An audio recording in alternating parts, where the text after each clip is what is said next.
Layback Sunrise, Helena Feldheim. Nummer 2, Mika Rose McGee, Pernille Klitgaard Knudsen. Nummer 3, Pippi Ambrosia, Luca Anna Ambrosia Pedersen. Nummer 4, Florian Black, Adam Køller. Nummer 5, Luna af Togstang, Mie My Høj Staalsen. Nummer 6, Fisen, Mathilde Pedersen. Nummer 7, Pippi 2, Sofie Skov. Nummer 8, Cæsar 1, Christina Krog B. Nummer 9, Ismil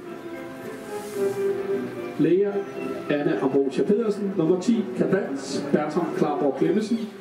Nummer 11 er udgået. Nummer 12, Lis Emily Andersen. Nummer 13, Obelix Victoria Lønborg Olsen. Og nummer 14, Sandy Marley Sukov Neumann.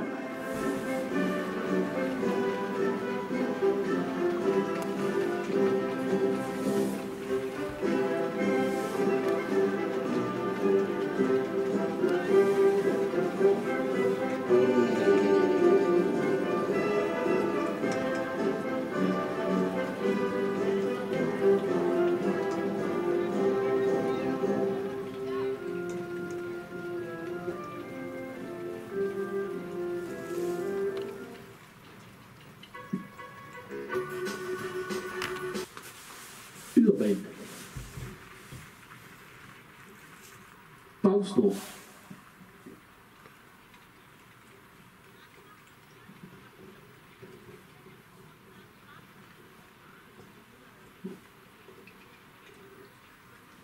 Yderbane. Bagsnor. Inderbane. Klar.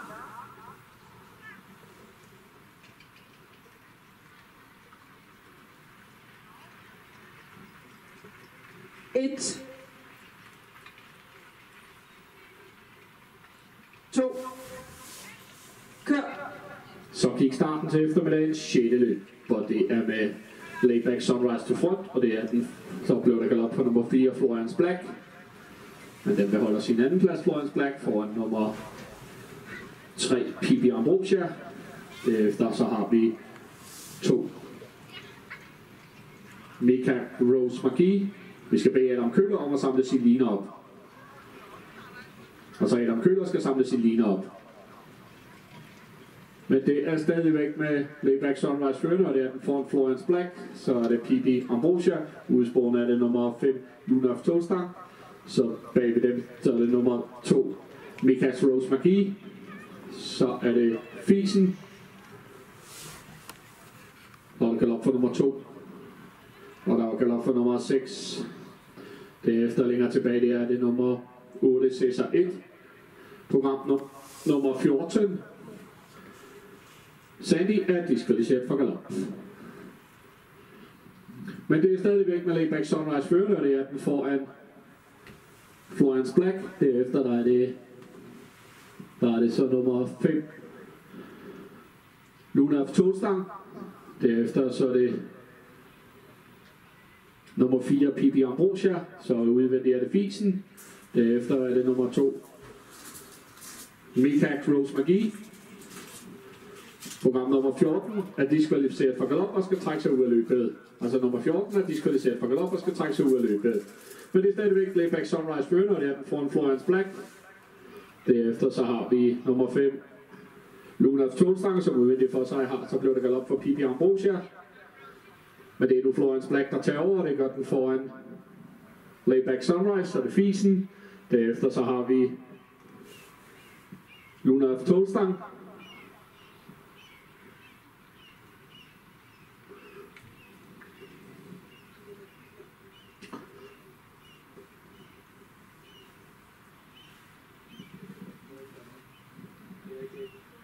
Men det er stadigvæk med Florians Black førende, og det er den foran Fisen. Så udsporene kommer, er det Luna af Togstang. Og længere ude er det så Pippi 2, der kommer i godt angreb. Lige bag ved dem, der har vi Cæsar 1. Så er det derefter Men det er stadigvæk med Florence Black, der fik sig en galop der, og der førende foran Fisen. Efter det udsporene kommer nu Pippi 2, så er det Luna af Tolstang, men det er så der galop for Pippi Ambrosia. Men det er stadigvæk med nu udvendigt, er det den lille Fisen, der har fået et overtag foran Florence Black. Så kommer Obelix stærkt bagfra, men skal de nå frem til Fisen og Mathilde Pedersen. Så kommer Pippi 2 også midt i banen. Adam Køller kører meget afventende med Florence Black. Skal han forsøge at lave et skinneangreb til sidst her. Den bliver trukket ud nu. Men det er Fisen indvendigt udvendigt. Så kommer Luna af Tolstang helt yderst i banen på udvendigt på Obelix, men det er stadigvæk Fisen og Mathilde Pedersen. Så kommer Pippi 2 stærkt til på de sidste meter, men det ser ud til, at det bliver nummer 6. Fisen og Mathilde Pedersen, der vinder.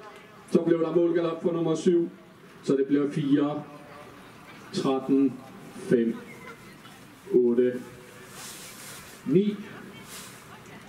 Det er hård kamp om de næste placeringer. 12, 3, 10, 1 og